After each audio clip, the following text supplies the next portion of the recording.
If you've been quietly watching the news in horror, if your stomach drops every time another push notification arrives on your phone, if you're continuously checking in on your friends, your kids, your safety, your rights, but you're still feeling unsure about what you personally can do to make a difference, this video is for you. Not the loudest voice in the room? That's fine. Not sure you're cut out to be a leader? That's okay too, because this moment, it needs a different kind of power. The kind that simmers, the kind that sustains, the kind that you already have, whether you know it or not. So stay with me, because in this video, I'm gonna show you how to take everything that you're feeling, the grief, the rage, the urgency, and turn it into something tangible, something powerful, and something that builds real change. Hi, I'm Elizabeth Cronise McLaughlin. I'm a lifelong activist, a former human rights and Wall Street attorney turned political strategist, and the founder of the Ripple Effect Institute. We work with people like you. People who care deeply about justice and community, people who believe that a better future is possible, but don't know exactly what role they have to play in how to execute on that. People who want to channel all of the big emotions of this moment into something truly meaningful, but to do it without falling apart and without burning out. And we've created a completely free resource for you to meet this moment. If you join our 3-day activation series below, you'll get a series of emails in your inbox that will teach you exactly how to transform your outrage and your upset and your horror at this moment into real community action where you live. So go get that link, and while you're at it, subscribe to this channel and give this video a thumbs up. Because what we're going to talk about in this video and in that series may very well just change the way you think about power in this country for good. Part 1. The quiet cost of paying attention. Let's talk about what it means to live through this moment. If you've been watching the news and tracking the rise of authoritarianism, you've borne witness to all sorts of truly horrible things. Constant ICE raids, the persecution of trans kids, climate disasters, attacks on freedom of speech and the right to protest, and the erosion of our democracy. The fact that you haven't already shut down completely is honestly a real act of courage. But here's something that no one will tell you. There's a real cost to staying aware and simultaneously doing nothing. Even if it's not your fault, even if you don't know what to do yet, even if you've been holding back because the prospect of taking action feels too big or too loud or too scary. There's a quiet grief that comes from watching harm happen while feeling like you're not doing enough. It's exhausting. And I know some of you are lying awake at night wondering, what happens when an ICE raid comes to my neighborhood block?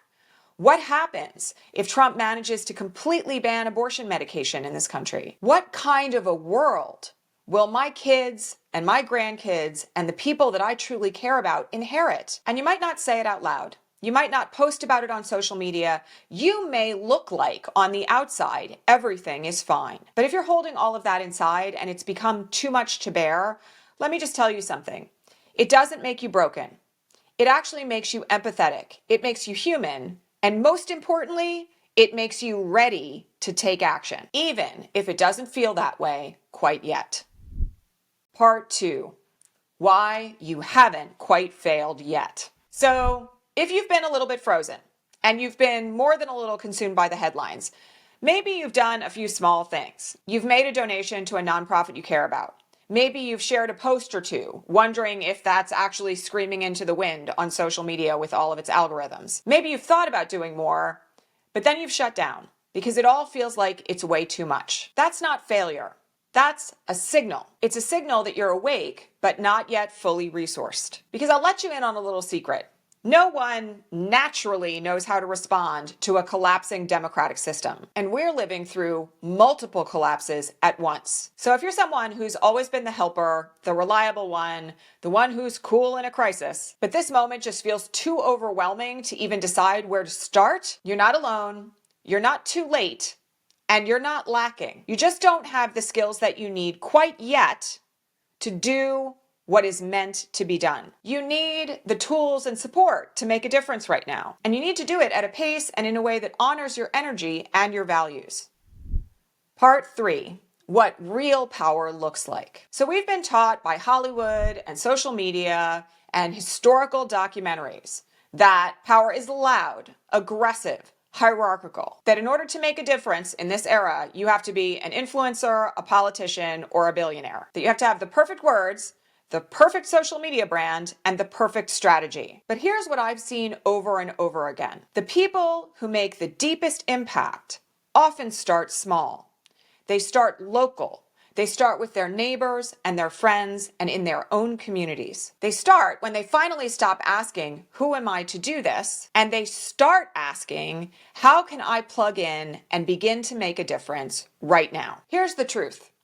Real power in this country doesn't just belong to people on Capitol Hill or people who are buying multiple corporations to try to shut down all of our media on behalf of Trump. It doesn't just belong to big social media accounts and people who claim to be commentators who really sometimes don't actually know what's happening on the ground. Real power, true power in this country lies in the hands of everyday people who choose to act to benefit others. People like you and me. And real power doesn't require burning out. It doesn't require martyrdom. It doesn't require you to change your whole life. And it doesn't require you to go viral. What it does require is showing up in your community in a way that is strategic, supported, and connected. And it starts with one decision, the decision to just stop watching in horror and to actually start building something better instead. Part 4, what to do right now. Okay, so what do you actually do once you've made that decision? Here's where we begin. We start with the issues that call to us the most. What are the issues that keep you up at night? Start there. That's your true compass for where you are being called to plug in and make a difference. Next, you want to consciously identify your capacity. Not what you wish you could do, but what you actually can offer right now, consistent with your abilities, your time, your family commitments, and your skill set. What can you actually offer right now? Is it 1 hour a week of your time? Is it one weekend a month?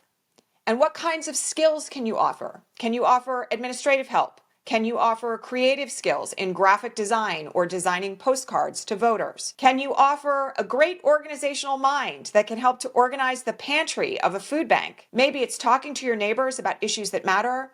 Maybe it's cooking a meal for a family in need. Maybe it's organizing a Signal group chat for rapid response to ICE raids. Knowing what you can offer and how much of it you can offer is the next step to starting to make real change. Next, you want to find community. The single greatest antidote to despair in this era is to be in community with other people who are working to make a difference.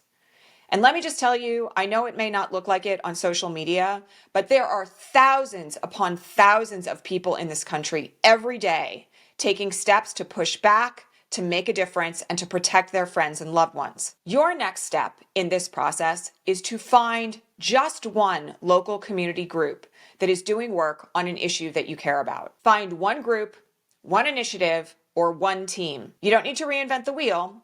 You just need to find your lane and then get connected with people who are doing the same work. And then finally, you just need to take one micro action. Attend one call, go to one meeting, and make one commitment. What is one thing that you can do to move the needle forward in a positive direction? You don't need to map out your whole legacy right now. You just need to take one meaningful step. And again, if you're struggling with how to get involved, go sign up today for that 3-day activation series that will land right in your email inbox. It will take you from stumped and stuck to actually making a difference in a positive way. In just 3 short but powerful emails, we will guide you in how to break through the noise and start making a real difference. Download it now. It's free, and it's made for folks just like you.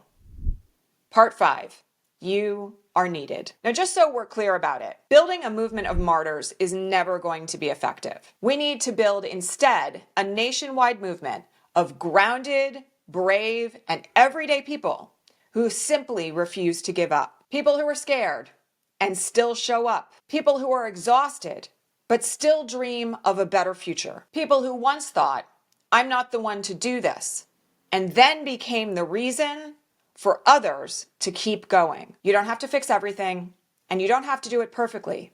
You just have to begin. So if you've been quietly watching the news in horror, let this be your moment to stop watching and start building. Download the Activation series now. Let us walk you through the first steps of your brave leadership.